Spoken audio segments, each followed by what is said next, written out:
Bismillahirrahmanirrahim. Assalamualaikum warahmatullahi wabarakatuh. Waalaikumsalam warahmatullahi wabarakatuh. Alhamdulillahilladzi arsala rasulahu bil huda wa dinil haq liyudhhirahu 'ala dini kullihi wa kafaa billahi shahidan. Asyhadu an la ilaha illallah wa asyhadu anna Muhammadan abduhu wa rasuluhu la nabiyya ba'dahu. Allahumma shalli wa sallim ala sayyidina Muhammad wa ala alihi wa ashabihi wa man tabi'ahum bi ihsanin ila yaumiddin. Amma ba'du. Rabbi shrah li sadri wa yassir li amri wahlul 'uqdatam min lisani yafqahu qawli. Allahumma nawwir qulubana bi nuri hidayatik kama nawwartal arda bi nuri syamsika abadan abadan. Allahumma aftah lana hikmataka wansur alaina rahmataka ya dzal jalali wal ikram. Ya Allah ya Rahman ya Rahim ya dzal jalali wal ikram. Jauhkan kami semua yang berada di majelis ini dari perbuatan menzalimi diri kami sendiri dan berbuat zalim kepada orang lain. Ya Allah ya Qayyum, jadikan dan bimbinglah diri kami semua yang hadir di majelis ini menjadi hamba-hamba yang amanah, menjadi hamba-hambamu yang menjalankan kewajiban-kewajiban kami. Walhamdulillahirabbil alamin. Ibu bapak yang dirahmati Allah, alhamdulillah bersyukur kepada Allah Subhanahu wa taala pada pagi hari ini kita semua bermajelis di tempat ini. Suasananya berpindah. Biasanya kita di Hall An-Nur, kita ambil hikmahnya saja. Kalau di sini kelihatan banyak, full. Kalau ditanya, Ustaz, jamaahnya bagaimana? Full. Kebetulan di sebelah jamaah haji juga banyak, kurang lebih 100 orang, sehingga butuh ruangan. Kita berpindah di sini. Insya Allah teman-teman Nurul Hayat meniatkan ruangan ini adalah ruangan untuk musola atau masjid. Mudah-mudahan kita mendapatkan pahala itikaf di tempat ini. Yang mengisi kajian ini juga seharusnya bukan saya, karena kemarin ada kesepakatan saya hanya mengisi sebulan sekali di kajian Asmaul Husna Ahad depan, yang sekarang harusnya Ustadz Muhammad Azhar. Tapi karena manusia hanya merencanakan, Allah yang menentukan, Allah yang mentakdirkan, harusnya saya ini baru pulang dari perjalanan, dari safar kemarin ke Jogja, dari Jogja ke Semarang, dari Semarang baru nyampe tadi jam 6:30 di Surabaya. Keretanya harusnya jam 5:15 sudah selesai. Agendanya sudah dirancang bahwa setelah dari Semarang pulang sebentar mandi langsung ke Gresik. Tapi karena keretanya molor, akhirnya tukar posisi. Akhirnya saya yang mengisi di tempat ini. Satu pelajaran oleh saya dari safar, mungkin buat kita semua, ibu bapak yang dirahmati Allah. Ini kan kita biasa melakukan perjalanan ya, keluar kota. Kalau sudah perjalanan luar kota, kita sudah dihitung orang yang melakukan safar.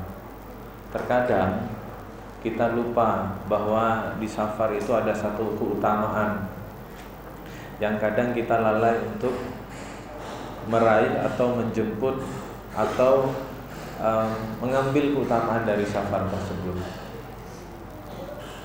Rasulullah bersabda, sesungguhnya dalam safar itu ada bencana, kata Rasul. Bukan apa? Maksudnya beliau menjelaskan orang yang melakukan perjalanan itu berat sesungguhnya. Bahkan salah satu alasan kenapa qiyamul lail atau tahajud kemudian dari semula yang diwajibkan kemudian menjadi sunnah, salah satu alasannya adalah satu faktor sakit, yang kedua adalah faktor ada orang yang melakukan perjalanan sehingga dibolehkan dia untuk tidak qiyamul lail, sehingga dibolehkan sholatnya tidak hanya di jamak tapi juga boleh dikosor dua-dua ya.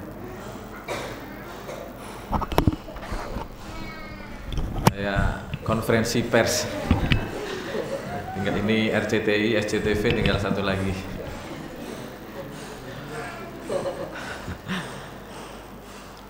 Sehingga dibolehkan dikosor dua-dua. Karena ada bencana kata Rasul. Artinya berat orang yang melakukan perjalanan safar itu. Sehingga ada satu keutamaan yang diberikan oleh Allah Subhanahu wa taala kepada orang yang melakukan perjalanan ini, yaitu apa? Dikabulkannya doa. Saya bacakan hadisnya ya. Salatun da'wati mustajabatun li syakka fihinna da'wata. Pertama da'watut matlumin, yang kedua wa da'watul musafirin wa da'watul walidi ala walidihi. Ada 3 orang yang doanya pasti dikabulkan oleh Allah Subhanahu wa taala. Yang pertama doanya orang yang terzolimi. Yang kedua doanya orang yang safar. Dan yang ketiga doanya orang tua terhadap anaknya. Nah, saudaraku sekalian dirahmati Allah, yang bisa kita kondisikan kan hanya nomor 2 ini. Kalau nomor 1 kan tidak bisa disetting ya. Masa kita menyeting ingin dizolimi, kan tidak mungkin. Tolong dizolimi saya ya, biar saya doanya mustajabah. Tidak bisa ya. Tinggal nunggu orang menzolimi kita ya.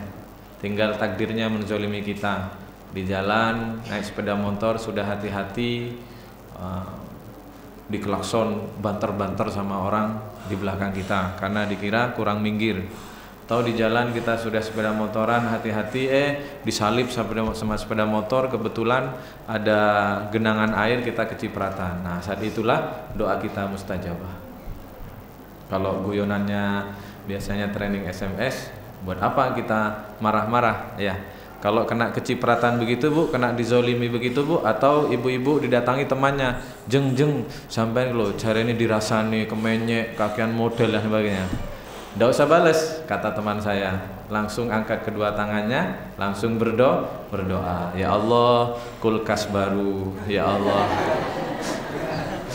ya Allah, rumah baru, KPR lancar dan sebagainya. Ya. Karena doanya mustajabah. Orang jauh-jauh, orang rebutan ke Raudhah itu ngapain? Ingin doanya dikabulkan. Orang rebutan ke Multazam ngapain? Ingin doanya dikabulkan.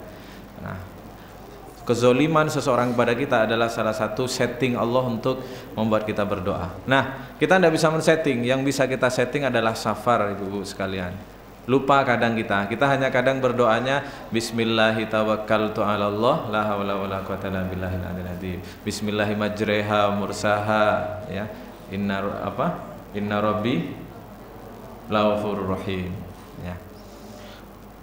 Boleh, bagus, tapi tinggal ditambahi doakan anak kita. Itu kesempatan. Jenengan naik sepeda motor ke Sidoarjo kan sudah safar. Jenengan ke Malang naik mobil, langsung angkat kedua tangan doakan anak kita, saudara kita, sahabat kita. Ya Allah berkahi jamaah Nurul Hayat. Kecuali untuk safar yang untuk maksiat, nah itu tidak masuk. Pelajaran pertama itu ya, sehingga saya naik bis, wah semua sudah didoakan. Pelajaran kedua adalah saya tadi naik kereta, satu gerbong perasaan saya mudah-mudahan keliru, tidak ada yang sholat subuh gerbong saya itu. Mungkin hal yang biasa karena dianggap tidak ada tempat wudhu dan sebagainya. Tapi kan kalau sholat duhur tidak sholat, oh kita husnudzon bisa dijamak dengan asar. Kalau maghrib isya tidak sholat, oh mungkin nanti isyanya pulangnya di jamak. Tapi kalau subuh tidak ada jamak-jamakan ya. Gimana itu orang semuanya itu?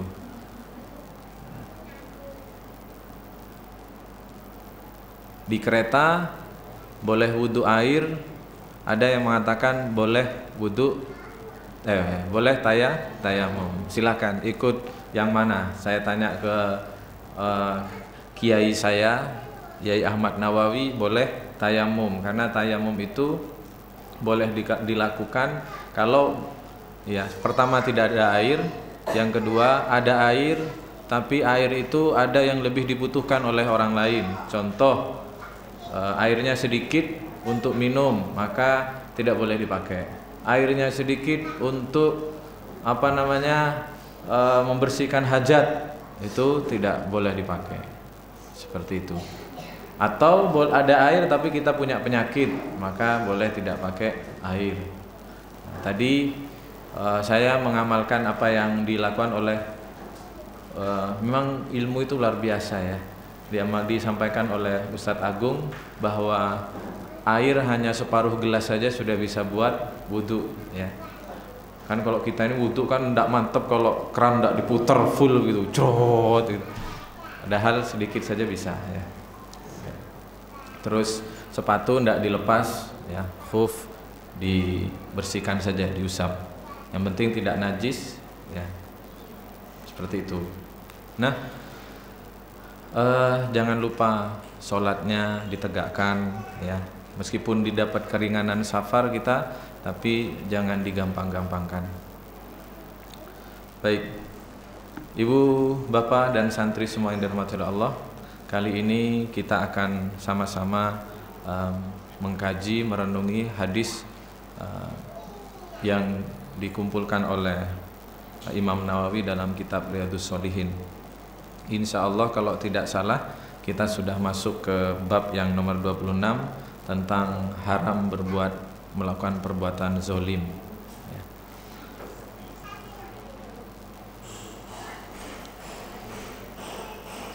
Allah Subhanahu wa taala berfirman dalam surah Al-Ghafir ayat 18, "Ma lidh-dhalimina min hamimin wala syafi'in yuta'." Orang-orang yang zalim itu tidak mempunyai satupun teman setia dan tidak pula satupun pemberi syafaat yang diterima syafaatnya. Zalim itu ada dua. Satu, zalim kepada diri sendiri. Yang kedua, zalim kepada orang lain. Rabbana zalamna anfusana wa illam taghfir lana tarhamna lanakunanna minal khasirin. Nabi Adam mengeluhkan kezolimannya kepada dirinya sendiri ya. Mengapa demikian? Zolim sendiri artinya secara bahasa adalah meletakkan sesuatu bukan pada tempatnya.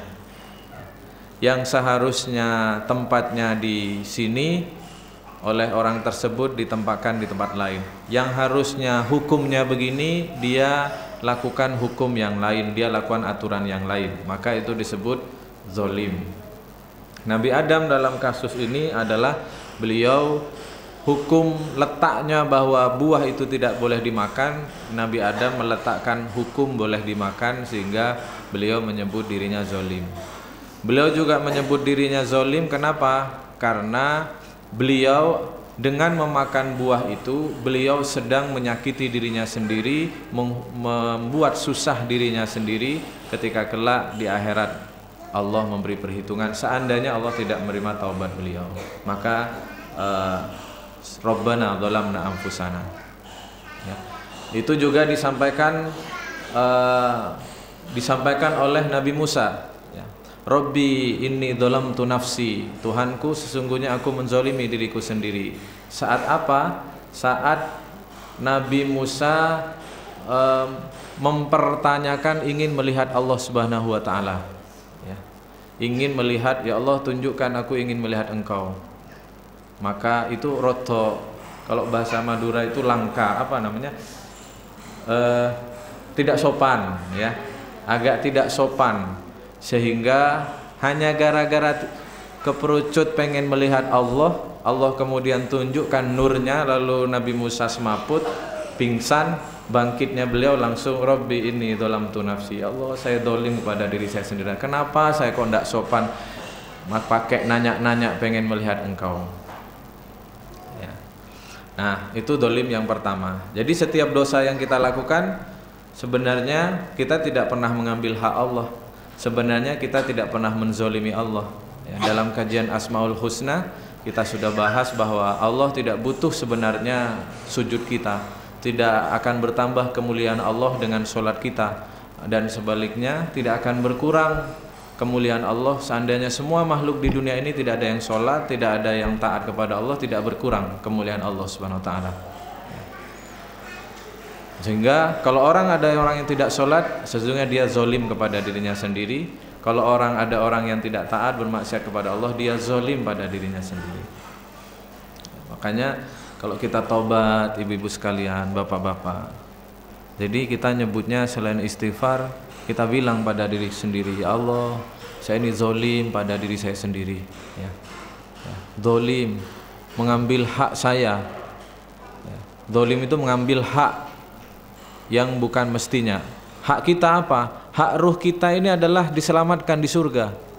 Hak ruh kita ini adalah harusnya dia dituruti keinginan fitrahnya, yaitu menyembah kepada Allah Subhanahu wa taala. Ruh kita ini harus dituruti sebenarnya keinginannya untuk berdekat-dekat, kangen-kangenan kepada Allah Subhanahu wa taala. Nah, ketika kita menghalangi dia untuk mendekat kepada Allah dengan maksiat kita, ketika menghalangi ruh kita ini untuk rindu kepada Allah sehingga terhalang, saat itulah Rabbi inni dzalamtu nafsi, sesungguhnya saya dolim pada diri saya sendiri. Belum lagi berarti ketika kita bermaksiat kita dolim pada ruh kita yang merindukan surga, kita sedang membawa ruh kita ini mendekat kepada neraka. Saat itulah kita disebut menzolimi diri sendiri. Nah, di hadis-hadis yang akan saya baca ini bukan tentang zolim pada diri sendiri. Ini yang akan dibahas adalah zolim terhadap orang lain. Ini lebih berat, Pak. Kalau zolim pada diri sendiri, seperti Nabi Adam, urusannya langsung hanya dengan Allah Subhanahu wa taala. Kalau zolim pada diri sendiri, cukup langsung minta maaf kepada Allah Subhanahu wa taala, bertobat. Tapi kalau zolim kepada orang lain, belum selesai urusan, kita meminta ampun hanya kepada Allah Subhanahu wa taala. Saya akan baca hadis yang pertama. Wa an Jabir anna Rasulullah sallallahu alaihi wasallam qala. Dari Jabir, Rasulullah sallallahu alaihi wasallam bersabda, ittaqudz zulma fa inna dzulma dzulumatun yaumal qiyamati wattaqus syuh. Takutlah kepada kezaliman, sesungguhnya zalim itu adalah memberikan kegelapan pada hari kiamat, ya. Fa inna dzulumatun yaumal qiyamatin, fa inna dzulma dzulumatun yaumal qiyamati. Sesungguhnya zalim kepada orang lain itu nanti akan menggelapkan pada hari kiamat. Ya. Wattaqus syuh fa inna syuhha ahlaka man kana qablakum jamalahum ala an syafaku dima'ahum wastahallu maharimahum. Dan kalian takutlah kepada kikir, sesungguhnya kikir membinasakan orang-orang sebelum kalian, dan kekikiran mendorongkan orang untuk menumpahkan darah dan membuat mereka menghalalkan hal-hal yang diharamkan atas mereka. Hadis yang pertama ini membahas tentang kezaliman, menyakiti orang lain, merendahkan orang lain, maka nanti di akhirat mereka akan dibangkitkan dalam keadaan gelap. Di salah satu surah Al-Quran, wa nahsyuruhum yaumal qiyamati a'ma, dan kami akan kumpulkan mereka dalam keadaan buta, ya. Lalu orang-orang yang dibutakan oleh Allah di akhirat itu bertanya, ya Allah, kok bisa saya buta padahal di dunia kami melihat? Lalu Allah katakan, sesungguhnya kamu dulu membutakan dirimu dari ayat-ayat Allah Subhanahu wa taala. Salah satunya adalah berbuat kezaliman. Pembahasan kedua adalah tentang kikir. Kikir, kata Rasulullah SAW, adalah penyebab umat sebelum kita ini binasa. Salah satunya umatnya Nabi Su'aib, kaum Madian. Mereka memalsu-malsu timbangan. Kenapa kok bisa malsu-malsu timbangan? Ujung-ujungnya karena mereka mencintai dunia, pelit kepada dunia, sehingga mereka tidak mau ada satu pun kalau bisa jangan ada yang berkurang dari harta yang dimilikinya. Kalau ada orang menyakiti orang lain, kalau ada orang menipu orang lain, ujung-ujungnya karena dia kikir, pelit dengan hartanya. Kalau ada orang yang dia menzolimi, merendahkan orang lain, ujung-ujungnya karena dia ingin bermartabat di hadapan orang. Kalau dia bermartabat, dia ingin lebih banyak mengumpul numpuk harta dari kedudukan yang dia miliki. Maka sahabatku sekalian dirahmati Allah, cinta kepada Allah itu butuh pembuktian, ya.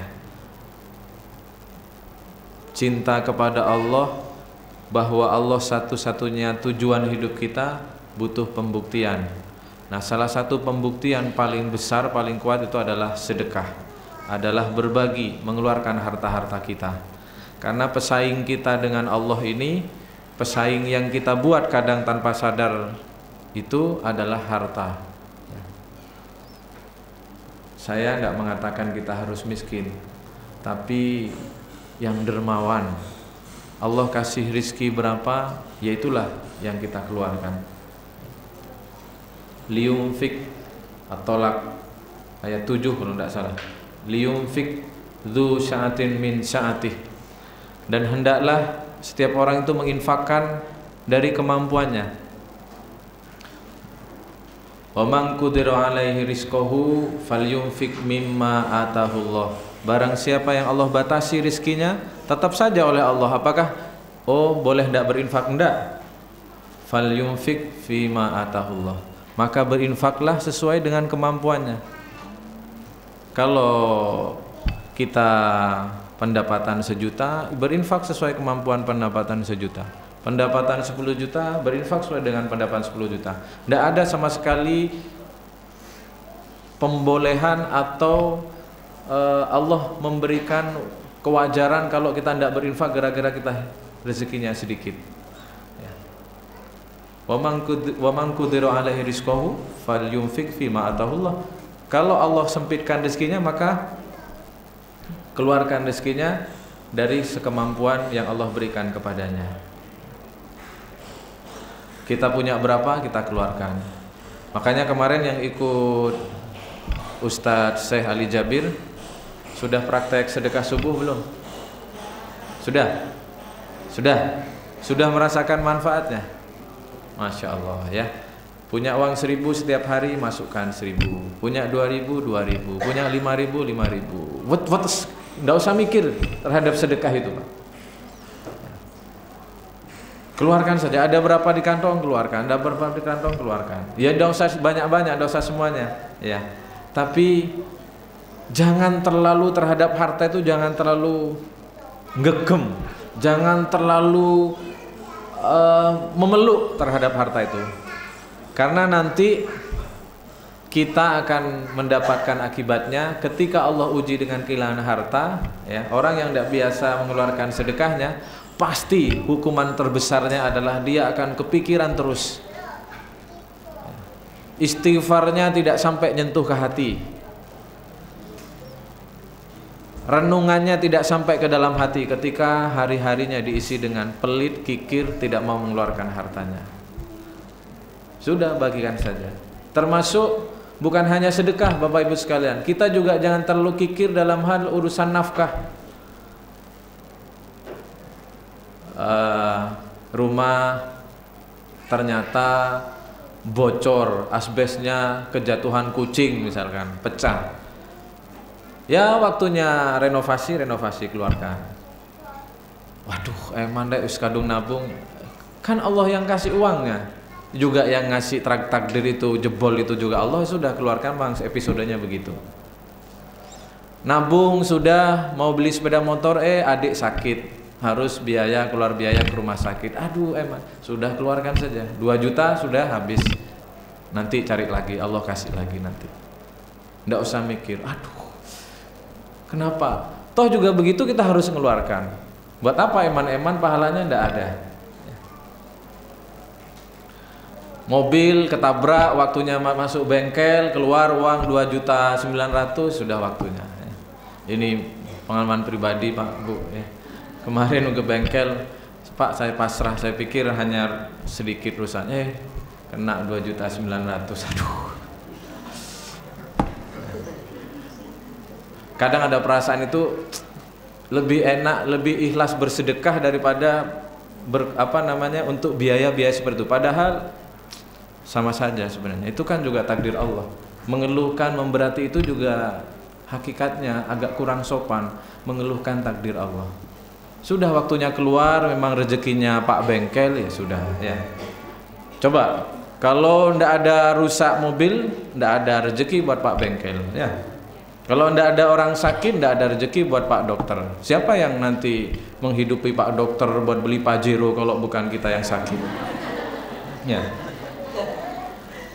Ya memang takdir Pajeronya Pak Dokter, takdir rumah mewahnya Pak Dokter dari uang BPJS kita ya sudah dari situ.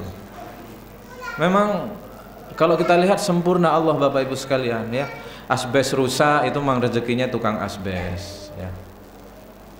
Seperti itu ya. Jadi keluarkan saja, ringan saja. Anak sakit sudah keluar biayanya, sudah kadung nabung buat mempersiapkan KPR, ternyata harus mengeluarkan untuk biaya sekolah, ternyata mahal, sudah. Nggak usah sambat. Saiki Presiden SBY jarene ekonomi bagus tapi biaya sekolah mahal lagi, kemarin ini BBM naik. Nggak usah sambat-sambat, gilirannya nanti BBM naik 2.000 sudah. Yang penting itu meskipun naik, mau ndak naik, mau turun, mau apa, yang penting kita bisa bayar. Betul ndak? Buat apa turun kalau ibu ndak bisa bayar? Ayo, buat apa ibu-ibu bensin turun jadi 3.000 tapi ibu ndak bisa bayar gara-gara misalkan jalan rezekinya oleh Allah tutup, bapak di PHK, kemudian kita ndak punya kemampuan untuk beli bensin, buat apa? Ndak apa-apa.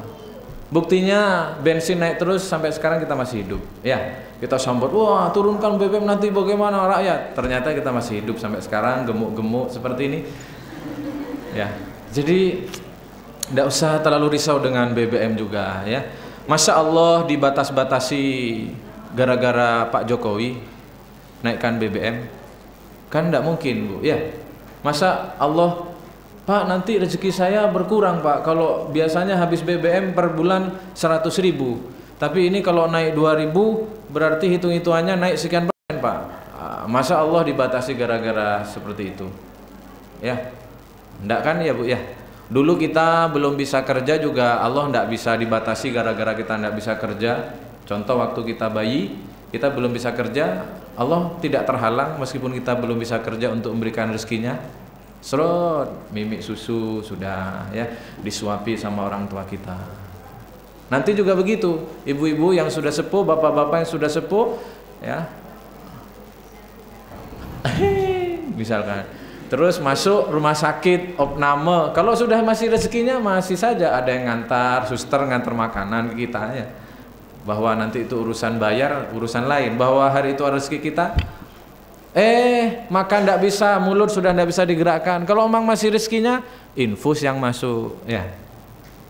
Nanti baru kata Rasulullah SAW, sesungguhnya orang tidak akan pernah mati kecuali rezekinya sudah habis. Baru kalau memang jatah catatan di Lauhul Mahfudz sana rezeki kita memang sudah habis, baru inna lillahi wa inna ilaihi raji'un. Rezeki terakhir kita adalah kain kafan dan naik ambulan Nurul Hayat. Jadi tidak usah kikir Bu ya, tidak usah pelit-pelit amat ya. Sesungguhnya kata Rasulullah, rezeki kita itu cuma 3. 1 yang kita makan, 2 yang kita pakai, 3 yang kita sedekahkan. Itu saja. Kalau yang di rekening bukan uang kita ya. Ayo yang punya 2 rumah, punya tanah di kampung, di mana-mana ya, enggak apa-apa, saya enggak nyuruh jual. Oh sudah tegang dulu, jangan dijual Pak, jangan dijual. Enggak, saya enggak nyuruh jual, tapi jangan bergantung pada harta-harta itu. Jangan merasa aman, segampanglah nanti ada, kalau pensiun nanti ada rumah, masih ada tanah, masih ada. Oh jangan bergantung sama itu, bergantung kepada Allah. Nanti kalau kita gantungnya sama itu, merasa amannya hanya kepada harta rekening kita, nanti Allah uji kita ya. bergantung kepada Allah. Maka pikir meskipun punya rekening, punya tanah, punya aset, ya Allah, kalau sebelum saya tidur, sebelum saya memejamkan mata nanti malam Kau ambil itu semuanya, saya tidak bisa menghalangi. Atau saya bangun tidur, aset saya itu semua hilang, saya tidak bisa menghalangi. Gitu ya, kata Rasulullah SAW, jangan kikir. Orang yang dilindungi dari sifat kikir, Bu, Masya Allah ya. Kata Syekh Ali Jabir menyetir ayat, mereka tidak tahu kenikmatan apa yang Allah siapkan untuk orang-orang yang dermawan ini ya. Kelapangan hati ya. Nanti ibu sudah kemarin masih tidak bisa, sulit melepas penyakit iri sama tetangga, penyakit tidak suka sama tetangga karena tetangga sukses, sama saudara misanan dan sebagainya karena anaknya berhasil, anak kita tidak, dan sebagainya. Kita susah melepaskan iri, tidak terima dengan takdir. Gimana caranya? Apa suruh mereka mobilnya suruh jual supaya standar sama dengan kita lapor ke Pak RT, Pak RW, Pak, supaya di sini kondisi status sosialnya sama, jangan dibolehkan rumah bangun tinggi-tinggi, apa begitu? Kan tidak bisa. Kecuali pemerintahnya Nabi Umar, kalau Umar langsung diputuskan tidak boleh ada yang memiliki rumah lebih dari 3 dan tidak boleh ada rumah yang saling tinggi. Bahkan Umar ketika Kufah berdiri pertama kali ya, Umar langsung merintahkan tidak boleh ada yang bangun rumah, hanya boleh bangun tenda supaya tidak ada rasa iri di antara mereka. Tapi kalau sekarang kan kita tidak bisa. Yang bisa kita lakukan untuk melepaskan iri, dengki, penyakit-penyakit yang menyesakkan dada kita itu adalah sedekah. Nanti Allah kasih ketenangan dalam hati kita. Itu ya. Apalagi karyawan Nurul Hayat ini, antum semua termasuk yang mengajak orang bersedekah. Kaburo maktan indallah antaqulu malah taf'alun. Maka amat berat ya, besar kemurkaan Allah kamu berkata tapi kamu tidak melakukan. Apalagi Mas Danang ini yang bikin majalah dakwah itu ya. Itu saya tidak bisa membayangkan bagaimana hisapnya Mas Danang itu nanti.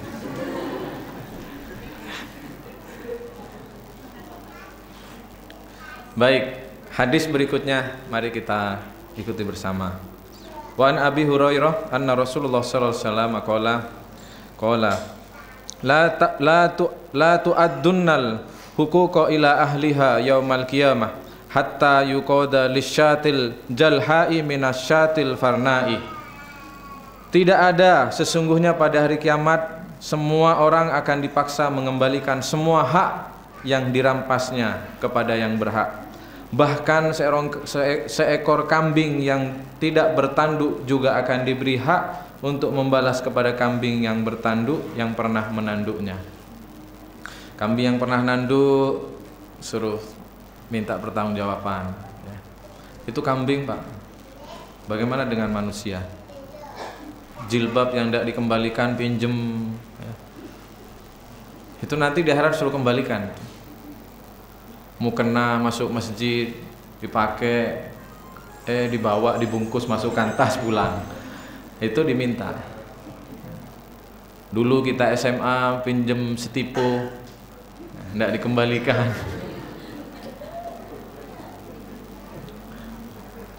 Ya, kalau ada istilah pesantren gosap ya, gosok. Maklum tidak pernah nyantri ya.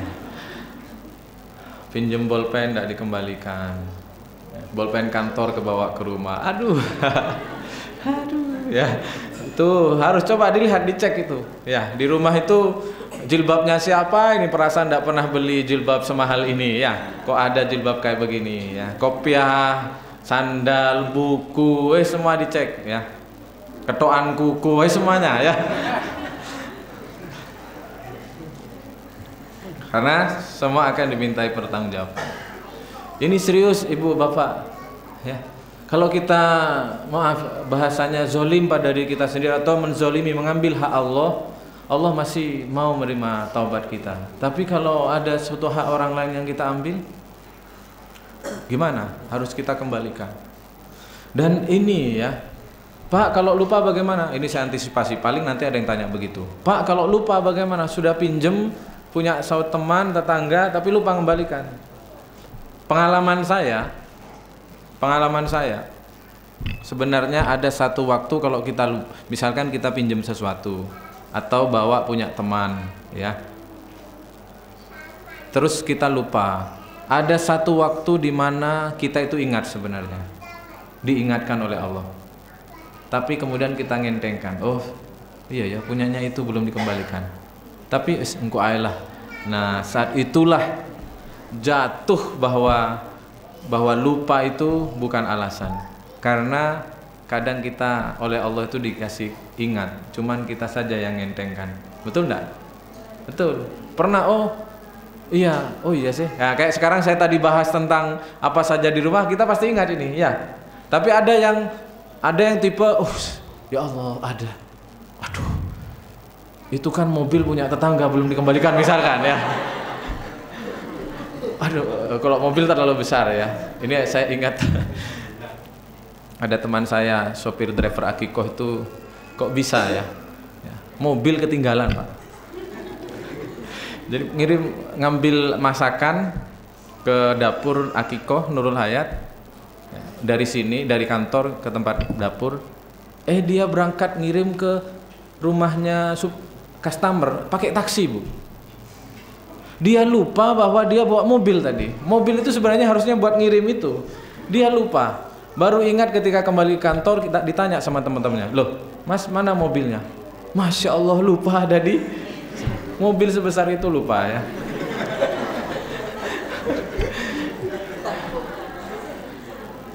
Ya kalau lupa tidak ada hukumnya ya.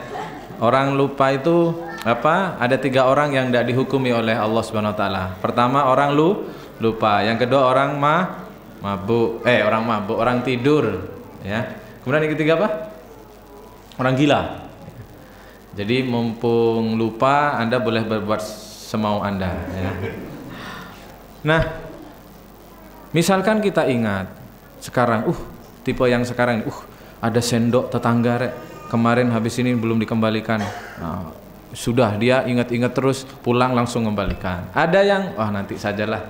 Nah, nanti saja itulah kemudian kalau lupa, sudah kita bukan termasuk dihukumi orang yang lupa. Ya, hati-hati, Bu. Jadi hati-hati kezaliman kita kepada orang lain, mengambil hak orang lain yang bukan milik kita, termasuk di kantor. Jadi kalau kita jam kerja kita tambah, kadang bukan hanya untuk nambah amal, teman-teman. Kalau misalkan kita pulang dilebih-lebihkan, bukan untuk nambah amal, tapi untuk nutupi barangkali di luar kesadaran kita ada waktu-waktu selama jam kerja itu kita mengambil hak kantor kita sehingga kita lebihkan. Ya. Kalau yang sedekah 50.000 tiap bulan ke Nurul Hayat karyawan atau donatur Nurul Hayat 20.000 sebagai supaya kita tidak ujub riya, diniati. Aduh ya Allah, 20.000 ini sebenarnya tidak ada apa-apanya ya, paling hanya 20.000 ini hanya mengganti komputer Facebook yang saya pakai untuk pribadi, misalkan begitu ya. Aduh ya Allah, ini 20.000 Pak, sebenarnya tidak sedekah saya ini Mas, sebenarnya tidak sedekah, ini hanya mengganti listrik yang saya pakai untuk kebutuhan pribadi. Kasih. Kan kita berhati-hati. Pernah dengar kisah Umar bin Abdul Aziz ya, yang ada orang mau ketemu, terus apa urusannya? Urusan pribadi. Suruh masuk, kemudian lenterannya ditiup, mati. Ngomong gelap-gelapan.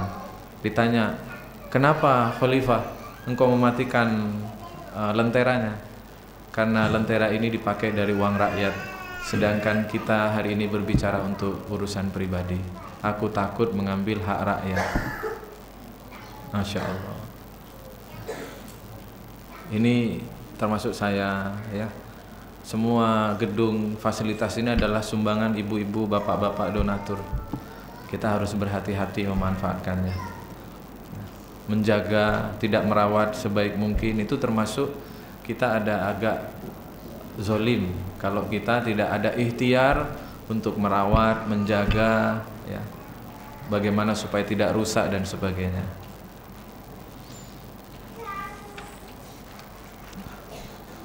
Hadis berikutnya. Wa an Aisyah anna Rasulullah sallallahu alaihi wasallam qala man dzalama kida shibrim minal ardi tuwikahu min sabi ardina. Muttafaqun alaih. Hadis dari Bukhari dan Muslim. Dari Aisyah bahwa Rasulullah sallallahu alaihi wasallam bersabda, barang siapa yang mengambil hak orang lain walaupun hanya sejengkal tanah, kelak ia akan dikalungi dengan 7 lapis bumi di akhirat. 7 lapis bumi ini hikiasan, menunjukkan betapa beratnya hisab bagi orang-orang yang mengambil hak orang lain. Bangun rumah dilebihkan sedikit dari patok yang kita miliki, ya, itu Masya Allah kezoliman besar. Edisi besok judulnya masuk surga dari pintu tetangga. Ada surga di ada pintu surga di rumah tetangga. Ya Mas. Pokoknya begitulah ya Bu ya. Ada surga di pintu rumah masuk surga dari pintu rumah tetangga. Itu judulnya begitu Bu. Bahwa ini saya kasih previewnya ya biar penasaran yang belum jadi donatur daftar donatur ya. Bahwa sesungguhnya urusan terberat kita banyak dari tetangga. Sampai urusan berat dengan tetangga ini sampai Rasulullah bersabda kepada sahabat, aku selalu didatangi oleh Jibril yang berwasiat mengingatkan aku terus tentang urusan tetangga. Sampai aku mengira tetangga ini mendapatkan hak waris dariku. Gara-gara Jibril setiap saat ya hampir sesering mungkin mengingatkan Rasulullah tentang hak tetangganya. Nah, ibu-ibu, bapak sekalian dihormati Allah, dalam urusan bertetangga ini kadang kita harus menjaga jangan sampai menzalimi orang lain. Rumah yang dipasang, yang dibangun, kalau sebaiknya jangan dipaskanlah dengan garis patok kita, dikurangi sedikit, kurangi 5 cm. Oh Pak, sekarang KPR mahal, tanah mahal, 1 meternya sekarang 3 juta, kalau keluar 10 meter dikali tarik belakang sudah berapa meter? Wah, tidak usah. Daripada kita hak orang lain kita ambil, mending kita mengalah. Dalam bertetangga juga banyak yang kita harus berhati-hati tidak menzalimi mereka ya. Ngadakan hajatan ya, jedak sholatun. Tidak semua orang suka Habib Syekh ya. Tidak semua orang suka keras-keras begitu. Nah, kalau mereka tidak ridho, tidak ikhlas, maka kita dolim pada mereka. Jangankan sholawat, jangankan apalagi dangdut koplo misalkan. Baca Al-Quran saja dikeraskan, kemudian mengganggu orang yang tidur, itu dilarang. Di masjid, ya Anda ingin ngaji, diperkeraskan ngajinya, ada orang tidur, dilarang mengeraskan suara. Apalagi ada orang sholat. Ya. Nah, jadi gimana Pak kalau ada harus pasang sound system, ya? Kan niatnya untuk syiar Pak. Ya izin ke tetangga-tetangga, mohon izin kami ada acara, mau pasti nanti ada sound system yang dinyalakan, mohon maaf seperti itu ya. Kemudian kita harus ngerti waktunya ya, ngerti waktunya. Itu hati-hati menzalimi tetangga kita. Punya mobil 2, garasinya tetap 1. Akhirnya mobilnya taruh luar ya. Setiap orang yang lewat sana dipersulit ya, harus banting sini, bantu, apalagi begini ya, parkiran. Wah, hati-hati kita menzalimi mereka. Hak mereka adalah dapat jalan yang nyaman, sama-sama bayar iuran. Kita agak pelit gara-gara kikir, beli mobilnya sanggup, bangun garasinya tidak sanggup ya. hati-hati. Semua akan dimintai pertanggungjawaban. Hadis selanjutnya, wa an Abi Musa qala Rasulullah sallallahu alaihi wasallam, innallaha la yumli lidh-dhalimi fa idza akhadahu lam yuflithu. Tsumma qara'a wa kadzalika akhdhu rabbika idza akhadhal qura wa hiya dhalimatun inna akhdahu alimun syadid. Surat Hud ayat 102. Dari Abu Musa, Rasulullah bersabda, sesungguhnya Allah akan memberikan tangguh kepada orang yang berbuat zalim. Jika Allah sudah mengambil tindakan, niscaya tidak ada seorang pun yang lolos darinya. Dalam salah satu surat Allah berfirman, falamma nasu ma dzukiru bihi fatahna alaihim abwaaba kulli syai' hatta idza farihu bima utu akhadnahum baghtatan fa idza hum mublisun. Orang yang dolim tidak langsung dihukum oleh Allah. Allah berikan tangguh. Jadi kalau kita mengambil hak teman, menggunjing mereka, merendahkan mereka, memfitnah mereka, tidak serta-merta kemudian kita langsung disambar petir, tidak. Kalau kita menyakiti, memalsu dagangan, menipu orang, tidak langsung Allah menyiksa kita. Allah berikan tangguh, Allah berikan kesempatan. Tapi ketika sudah, kalau Allah memang nanti memutuskan bahwa Allah membalas secara kontan kezaliman kita, maka tidak ada satupun yang lolos dari azab Allah Subhanahu wa taala. Itu terjadi kepada kaumnya Nabi Syuaib, penduduk Madian, ya, mereka terbiasa memalsu-malsukan timbangan. Orang-orang Yahudi terbiasa membunga-bungakan uang, ya, melipat-lipatkan gandakan uang, meriba-ribakan uang.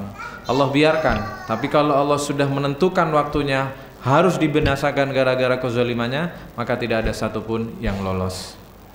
Nah, hadirin ibu bapak yang dirahmati oleh Allah, maka mari, ayo, kalau dalam bahasa ubudiyah, muamalahnya adalah mari kita menanamkan ke dalam diri kita sikap waro. Waro itu berhati-hati. Ada tidak hak orang lain yang saya ambil? Ada tidak saya naik sepeda motor ini, perjalanan dari rumah saya ke sini, ke tempat kerja ini, ada tidak hak orang lain yang saya ambil di sepeda motor, ya, di perjalanan itu? Kalau kita nyalip orang, ya, kemudian mepet sekali sampai orangnya kaget, bukankah kita mengambil hak kenyamanan orang tersebut di jalan?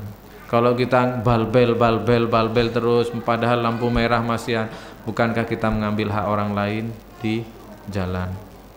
Nah, waro, berhati-hati, inilah tanda ketakwaan seseorang, tanda kehati-hatian kita.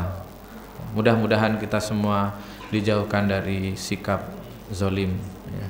Terjaga lisan, hati, mata kita untuk tidak menzalimi orang lain.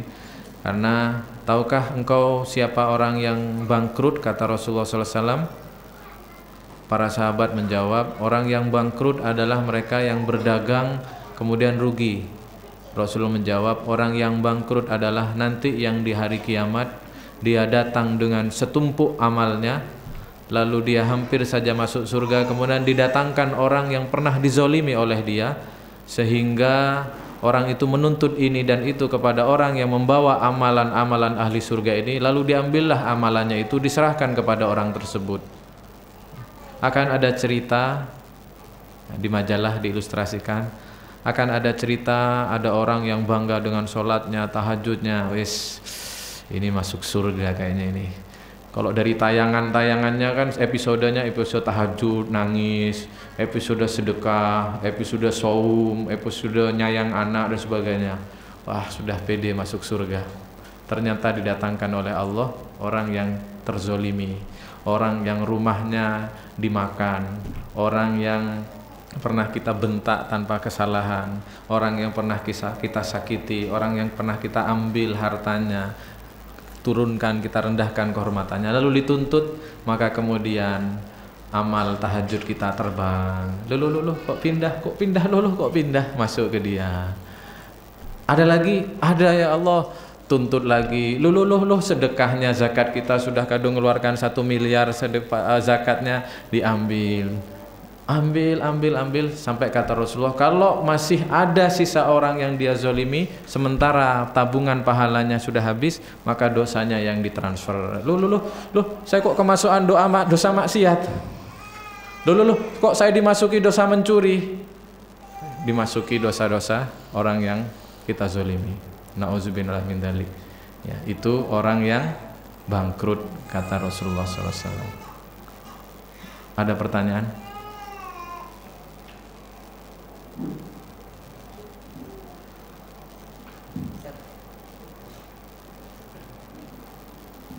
Bagaimana kalau kita pinjam barang terus yang dipinjami sudah mati, Ustaz? Ya, ahli warisnya. Walaupun itu pensil itu, Sebaiknya. Terima kasih. Ya. Iya, ahli warisnya. Ya, kalau kita punya hutang piutang, makanya kalau ada habis tahlilan kayak gitu, barang siapa kalau saudara saya ini salah tolong dimaafkan, kalau ada hutang piutang mohon sampaikan, begitu ya. Nah, kita harus mengembalikan kepada ahli waris. Kalau ahli warisnya tidak ada, sedekahkan. Ada lagi pertanyaan? Kita latih ya untuk warok. Ya.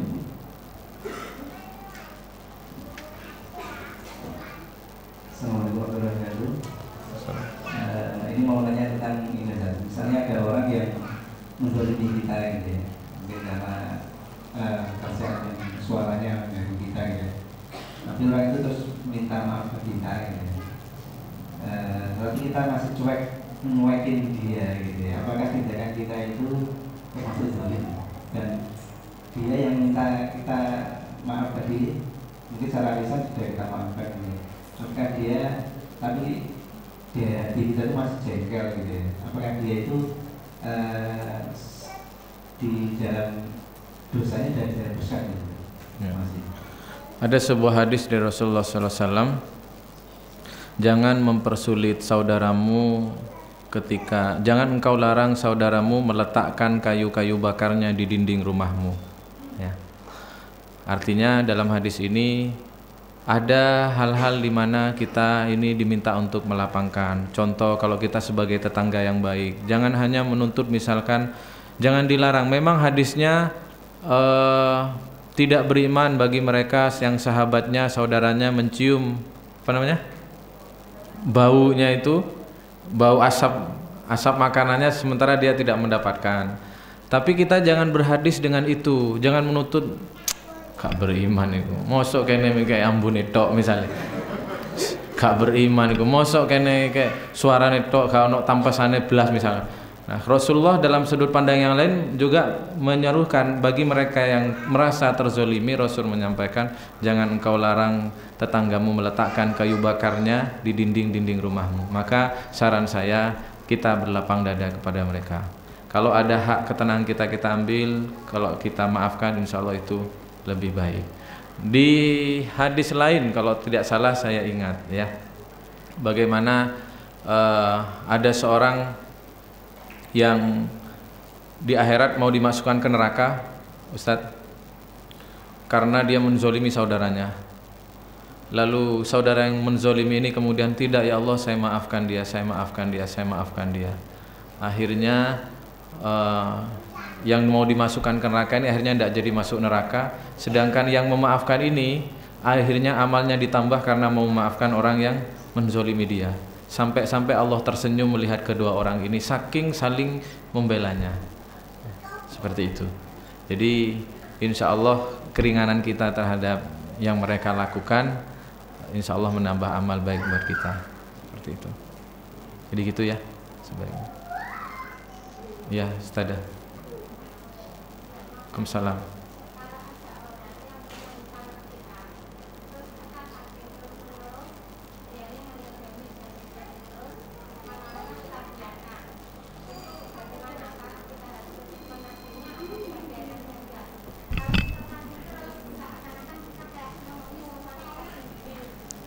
Ya.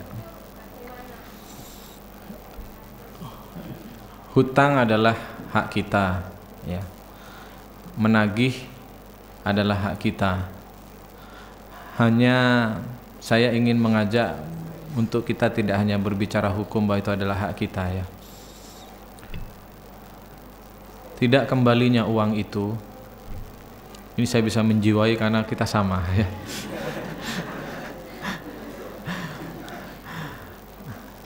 Tidak kembalinya uang itu kadang bukan faktor dia miskin atau tidak mampu. Kalau tidak mampu kadang kita ridho. Kadang ini orang ini mampu tapi kok tidak mengembalikan. Kalau saya Ustadzah, uang yang hutang, frame-nya begini ya, hutang yang belum kembali kepada kita ya, itu bukan rezeki kita. Meskipun secara hukum di pengadilan itu uang kita, tapi uang yang belum datang kepada saya ya, uang hutang teman yang belum jatuh kembali kepada saya, hakikatnya bukan rezeki saya. Baru itu menjadi rezeki saya ketika dia bayar ke saya. Karena itu bukan rezeki saya, sama seperti uang punyanya tetangga kita, itu bukan rezeki kita. Sama seperti uangnya pemerintah, itu bukan uang kita. Sama sebenarnya kedudukannya, hakikatnya uang kita yang dihutangi teman itu sama dengan uang orang lain yang ada di rumahnya masing-masing, sama-sama belum menjadi rezeki kita. Sebelum utang itu dikembalikan, sebelum orang itu ngasih uang kepada kita, tetangga itu ngasih uang kepada kita. Sehingga saya lebih menyarankan tetap kita ikhtiar, tapi kalaupun kita kemudian datang ke Allah, ya Allah, ya muqallibal qulub, duhai Engkau yang maha bolak-balikan hati, Engkau yang memegang hati orang ini, mudah bagimu ya Allah menggerakkan hati orang ini untuk membayar kepadamu, mudah bagimu. Dan juga mudah bagimu untuk menghalangi orang ini untuk membayar kepada saya. Ya Allah ya Rahman ya Rahim, izinkan hati ini hanya bergantung kepadamu. Izinkan jangan buat hati ini sibuk dengan orang ini. Ya Allah, kalau itu memang menjadi tanaman pahala saya ya, melalui orang ini, saya ikhlas ya Allah, saya ikhlas. Begitu ya. Jadi belum rezeki kita kecuali itu kembali. Dan kalau orang ini Allah mau ngasih hidayah, kembali kok. Gini, kadang Ustadzah, teman-teman yang punya hutang, kadang kita kan lebih ridho sedekah daripada hutang tidak balik ya. Mending datang ngomong tak sedekahi, gitu kadang kita ya. Padahal kalau pas ngomong beneran kita juga berat juga ngasih sedekah ya. Itu kan kadang-kadang emosi ya. Kadang orang emosi kayak disindir, aku sih gak popo, aku dikritik gak popo, tapi ojo koyo ngono carae. Wah ya, dikritik gak popo. Tapi mesti dikritik kabeh lek koyo ngono, mosok sampean gelem dikritik koyo ngono. Kan ono carae dhewe. Aku gak popo, wangi terbuka gitu. Kembali ke pembahasan, gini Ustadzah, bukan hanya hutang, yang lain ya. Jadi ada itu kita jadikan, justru kita jadikan momen, jadikan alat agar kita dilihat oleh Allah Subhanahu wa taala untuk bergantung hanya kepada Allah Subhanahu wa taala. Kita bisa sebenarnya nagih, main kasar bisa ya. Membuka aib dia bahwa ini bisa, meminta menagih sungguh-sungguh pada dia bisa. Tapi ketika kita jadikan itu, ya Allah, jangan buat hati ini sibuk dengan orang ini. Ya Allah, saya takut hati ini, rezeki saya terlalu bergantung pada orang ini. Seharusnya saya bergantung rezeki saya itu hanya kepada Engkau. Ya Allah, kalau memang belum waktunya uang itu kembali, saya ikhlas. Gitu saja ya. Nagih sewajarnya saja Ustadzah, karena bukan rezeki kita ya. Setuju ya? Jadi rezeki kita yang mana? Yang dimakan, yang dipakai, yang disedekahkan. Yang di rekening rezeki kita? Bukan. Simpanan-simpanan rezeki kita? Bukan. Yang dihutang orang rezeki kita? Bukan. Rezekinya siapa? Rezekinya orang tersebut ya. Jadi rezeki kita, rezekinya orang tersebut dari hutang kita. Kita juga kan juga begitu ya. Rezeki kita dari ngutang juga ya. Kita makan dari hutang kita rumah rezekinya dari rumah kita. Jadi sehingga kalau ada yang curhat, Ustadz, saya kok hidup ini kok sempit, saya ini kok enggak punya uang banyak, tapi ibu kan sudah bisa punya rumah, tapi itu kan nyicil Ustaz. Enggak peduli nyicil, ngutang, itu syariatnya saja, skenarionya saja, tapi hakikatnya itu adalah rezeki kita, Bu. Jenengan ngutang digampangkan oleh Allah Subhanahu wa taala. Itu hakikatnya uang itu adalah rezeki kita, cuman dalam muamalahnya itu akadnya adalah hutang. Oh, berarti tidak usah bayar, bukan begitu maksud saya. Maksud saya jangan hanya menghitung rezeki itu adalah yang kontan milik saya, bukan. Hasil ngutang Allah orang berikan utangan gampang, Allah berikan pinjaman gampang, itu akhirnya rezeki Allah yang menggerakkan orang ini kepada kita. Kan ada orang yang tidak dipercaya sama orang, betul? Masuk saja sudah paling utang, sudah begitu, ya. Langsung duduk, langsung ceramah. Ini Mas, sudah tanggal tua ini saya ada belum ngomong hajat, sudah diceritakan dulu bahwa dia punya uang, takut ngutang. Ada orang kayak gitu, ada. Tapi kita dimudahkan, ketemu saudara yang ngasih pinjaman. Itu rezeki kita. Jadi jangan hanya melihat rezeki kita itu yang memang utuh milik kita, bukan. Sehingga syukurnya kita tidak banyak gara-gara itu. Ya, gitu tadi. Yang lain? Assalamualaikum warahmatullahi wabarakatuh. Waalaikumsalam warahmatullahi wabarakatuh. Tadi sempat dibahas masalah kalau contoh saja ada orang mengaji, baca Al-Quran, khotbah ada orang sholat itu dipelankan tapi tunduk. Nah, saya ada 3 pertanyaan.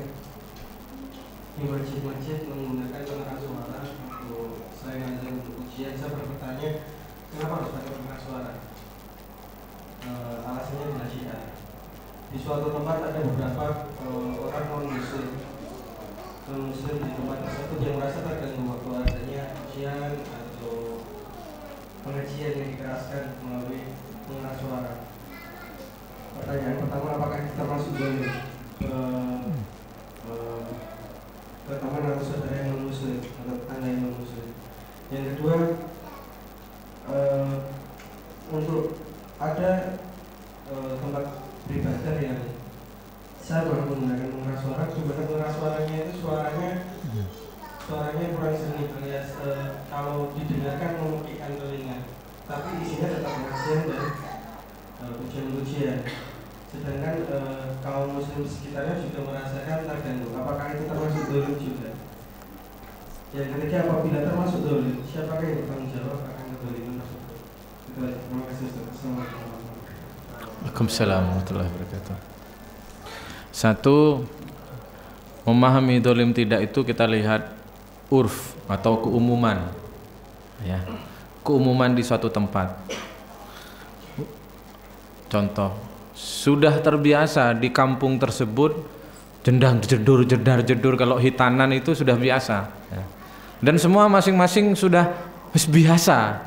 Nah, ketika sudah urf seperti itu, keumuman itu, maka dikembalikan hukumnya. Bahwa tergantung keumuman, orang terganggu kalau itu sudah menjadi umum di situ, ya tidak ada. Karena dolim itu ketika orang merasa terganggu, ya salah satu, dan juga dia melakukan sesuatu yang disepakati oleh hampir semua orang di situ itu adalah kezoliman, seperti itu, ya. Nah, jadi saya memperjelasnya seperti itu. Tergantung lihat konteksnya di mana. Ya, kalau di kampung-kampung seperti itu sudah terbiasa sholat, sebelum sholat sholawatan sebagainya, dan itu orang melihat itu sebagai hal yang biasa, bukan sebuah gangguan, ya bukan kezoliman. Nah, kecuali ya kita di tempat tersebut tidak biasa, kemudian mengeras-ngeraskan ngaji sampai malam dan sebagainya, dan sehingga orang merasa terganggu, maka itu sebaiknya memang harus dihindari, seperti itu. Gitu ya. Terus siapa yang bertanggung jawab? Ya yang ngaji itu, Pak. Ada lagi? Ya, Pak.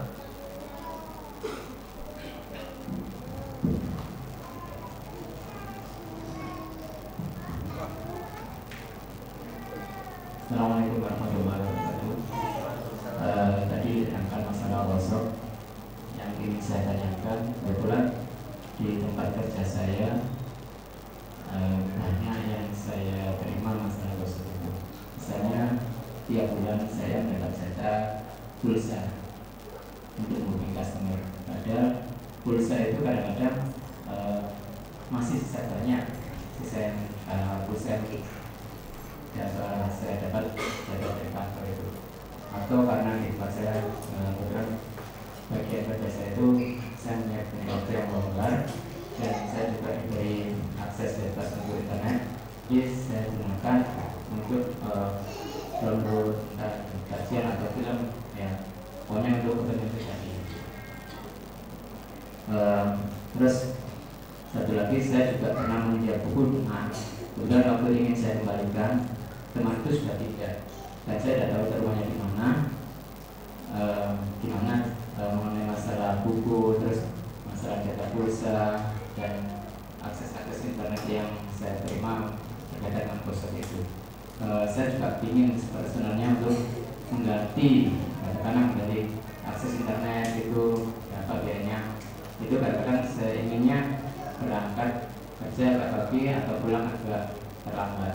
Tapi itu tidak mungkin bisa saya lakukan karena kebetulan kerja saya juga di luar kota dan itu juga antar jemput.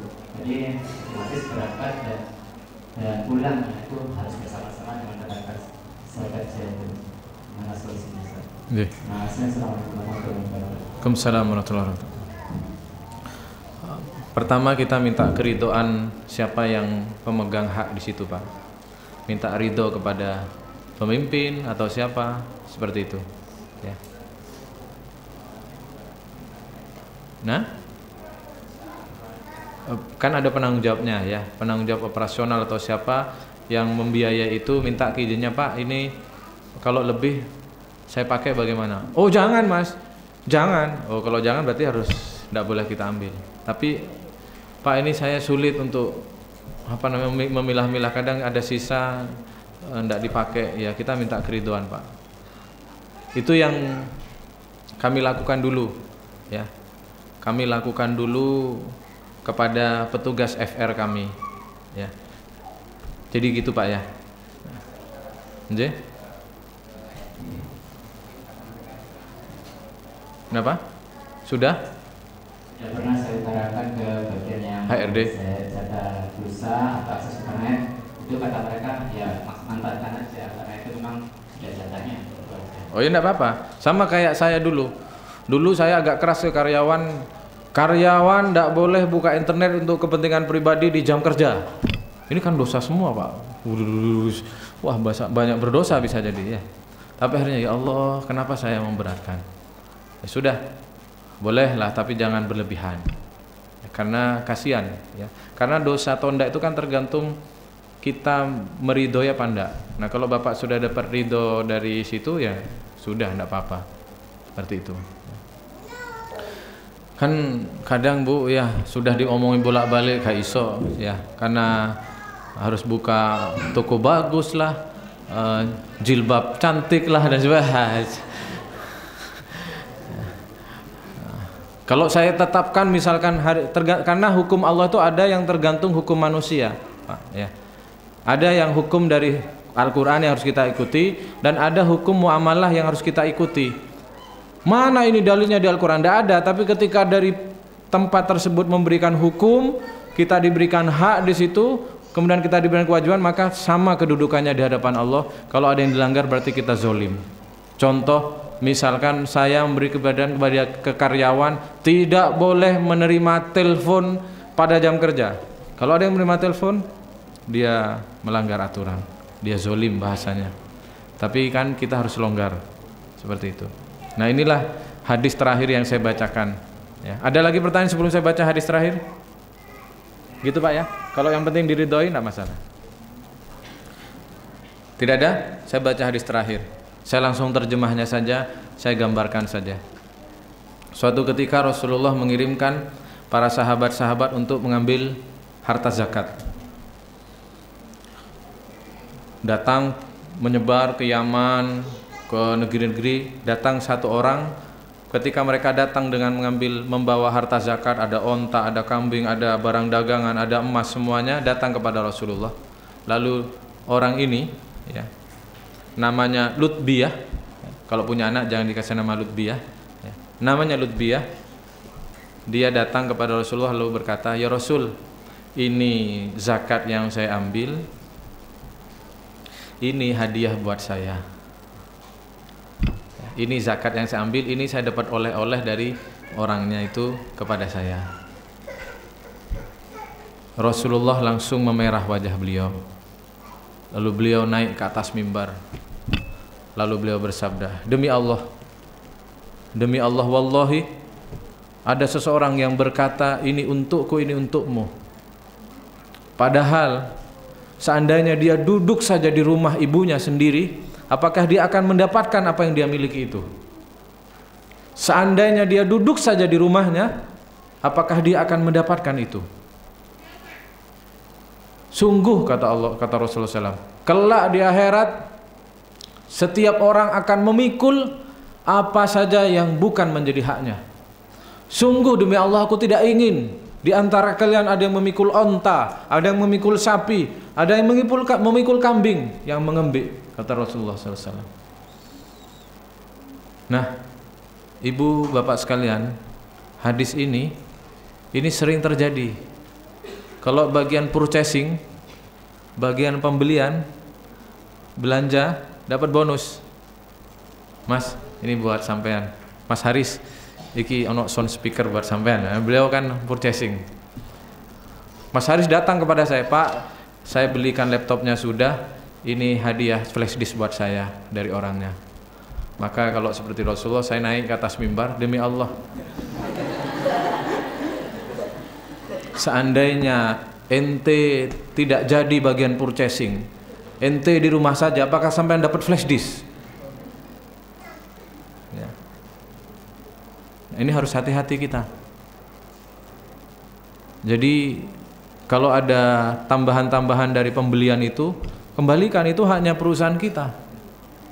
Kecuali oleh perusahaan, ambil boleh. Tapi kalau bonus jaket, bonus flash disk, bonus kaos kaki, bonus kotokan kuku lagi ya. Ini kenapa, ada masalah apa dengan kotokan kuku? Kayaknya trauma ya. Bonus apa? Kembalikan, bukan hak kita. Apa mau kita besok membawa itu semua? Ya. Proyek, bangun gedung, kasih bonusan. Alhamdulillah Dunul Hayat Bu, sudah yang bangun proyek dapat dari tukang besinya 1 juta, kembalikan. Ada yang dapat dari tukang supplier kambing, kasih jajan, kembalikan. Ada dapat jajan, bagikan bareng. Yang susah itu kalau dapat sarung kayak begitu kan tidak mungkin digunting-gunting ya. Ya sudah, dilelang. Kemarin dapat parcel banyak ya, meskipun tuh Direktur Nurul Hayat misalkan ya, kembalikan, dibagi, dilelang ya, dijual karyawan, hasil lelangnya disedekahkan. Tidak boleh ada yang ngambil, kita harus hati-hati.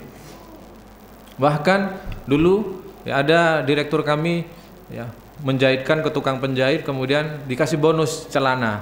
Pak, yang ini tidak usah bayar. Oh enggak, jangan, saya tetap bayar. Kalau sama mau kasih ke Nur Hayat. Wah, kami diajari begitu. Jangan dibonusi kelambi, sampean jahit tuku opo dibonusi kelambi situ. Ini Mas, kelambi ini bonus sampean, bawa pulang ke rumah. Nanti dengar sabda Nabi, demi Allah, kalau sampean hanya duduk di rumah, bukan bagian disuruh beli barang itu, apakah sampean akan dapat baju itu? Nah, hati-hati. Nah, di Nurul Hayat ini juga terhadap FR. Oh Pak, berarti FR-nya Nurul Hayat saya tidak boleh ngasih kepada FR. Saya akhirnya menganalisa lebih dalam hadis ini. Hadis ini dikhawatirkan ada kemudian namanya kepentingan ya, kepentingan di situ, sehingga kalau bagian belanja misalkan belanja bagian komputer, belanja kain seragam untuk kantor, beli ke situ terus karena dapat bonusan. Padahal ada yang lebih murah, sehingga dikhawatir menzolimi. Nah, kalau yang FR, kolektor teman-teman yang ngambil ke rumah ibu-ibu semua, itu saya lihat kedudukannya bukan seperti pengambil zakat ini. Karena pengambil zakat ini persis mirip sekarang ini tukang pajak, tukang ambil pajak. Jadi hukumnya datang ke rumah-rumah wajib ngambil uangnya, wajib ngambil zakatnya. Sehingga kalau ada hadiah menghadiahi seperti itu, ada dikhawatirkan unsur menyogok ya. seperti itu. Nah kalau FR kami, mereka datang kan ibu tinggal kan tidak pernah dipaksa, ya. FR kami tidak pernah dipaksa harus ibu bayar 20.000, enggak. Ibu tinggal bilang, Mas, enggak ada. Atau malah yang lucu itu pernah anaknya yang disuruh bilang, Mama enggak ada. Akhirnya anaknya keluar Bu dengan polosnya, Mas, kata Mama, disuruh Mama bilang Mama enggak ada. Aduh, ya ada itu Bu ya. Aduh, ketahuan deh ya. Disuruh Mama bilang enggak ada. Jadi kalau nyuruh anak harus jelas Bu nanti Bu ya, biar tidak terjadi seperti itu. Nah sehingga kalaupun orang ngasih, saya melihat itu adalah hadiah, dan karena tidak ada konflik kepentingan di situ, gara-gara ibu ngasih kemudian bisa ngurangi sedekahnya, wong meskipun ngurangi tidak masalah kok. Bilang prei saja tidak masalah. Ada yang prei Mas libur dulu, kita juga tidak menghukumi, sehingga kemudian itu kita anggap hadiah, sama seperti perintah Rasul saling menghadiahi di antara kalian agar saling menyayangi, sehingga teman-teman saya bolehkan. Tapi kalau bagian belanja di Nurul Hayat tidak dibolehkan. Ya, belanja pakaian, belanja baju, belanja komputer, belanja peralatan tidak boleh. Ada ngambil sepeser pun, bonusan, diskonan dan sebagainya tidak boleh. Ya. Tapi kalau urusan layanan silakan. Karena kita harus berhati-hati. Seperti itu Pak ya, jangan terlalu kepada harta. Baik itu ya, cukup. Mari kita tutup kajian kita kali ini dengan berdoa kepada Allah Subhanahu wa taala. Al-Fatihah. A'udzubillahi minasyaitonirrajim. Bismillahirrahmanirrahim. Alhamdulillahi rabbil alamin. الرحمن الرحيم مالك يوم الدين إياك نعبد وإياك نستعين اهدنا الصراط المستقيم صراط الذين أنعمت عليهم غير المغضوب عليهم ولا الضالين بسم الله الرحمن الرحيم اللهم صل على سيدنا محمد والحمد لله رب العالمين Allahumma qsim lana min khasyatika ma takhulu bihi bainana wa baina ma'syiatik wa min ta'atika ma tuballighuna biha jannatak wa min al-yaqini ma tuhawwinu bihi alaina masa'ibad dunya wa matti'na bi asma'ina wa quwwatina abadan ma ahyaitana waj'alhu al-waritha minna waj'al tha'rana ala man dhalamana wansurna ala man adana ولا تجعل مصيبتنا في ديننا ولا تجعل الدنيا أكبر همنا ولا إلى النار مسيرنا Ya Allah, Ya Sami, Ya Basir, sesungguhnya Engkau menyaksikan kami di tempat ini. Engkau saksikan kedua tangan kami menghadap memohon kepadamu ya Rabb. Ya Allah, Ya Rahman, Ya Rahim, bersihkan harta kami ya Allah. Ampuni dosa kami, ampuni kekotoran kami. Jika ada satu tetes, ada satu rizki yang masuk ke dalam diri kami yang tidak halal bagi kami ya Rabb, ampuni kami apabila ada harta haram yang masuk pada diri kami, yang kami makan, yang kami pakai, yang kami tempati. Rabbana zalamna anfusana wa illam taghfir lana tarhamna lanakunanna minal khasirin. Ya Allah, Ya Kudus, sucikan hati kami, sucikan harta-harta kami, bersihkan diri-diri kami ya Rabb. Ya Allah, berilah kepada kami, karuniakan kepada kami kelembutan pandangan, ketajaman perhatian terhadap hal-hal yang haram bagi kami, terhadap hal-hal yang syubhat bagi kami. Ya Allah, berikan kami kelapangan untuk melepas hal-hal yang bukan hak kami. Berilah kami kelapangan untuk mengembalikan apa yang bukan milik kami. Rabbi firli wa liwalidayya warhamhuma kama rabbayana shighara. Ya Allah, jika terlanjur ada makanan haram yang masuk ke dalam tubuh kami, jika ada terlanjur hak orang lain yang kami ambil, ampuni dosa kami ya Rabb. Bersihkan diri kami ya Allah. Berilah kami kekuatan untuk mengembalikan hak mereka. Berilah kami kemampuan untuk bertaubat sehingga Engkau bersihkan sebersih-bersihnya diri kami. Rabbana atina fid dunya hasanah wa fil akhirati hasanah wa qina adzabannar. Wa sallallahu ala sayyidina Muhammad walhamdulillahi rabbil alamin.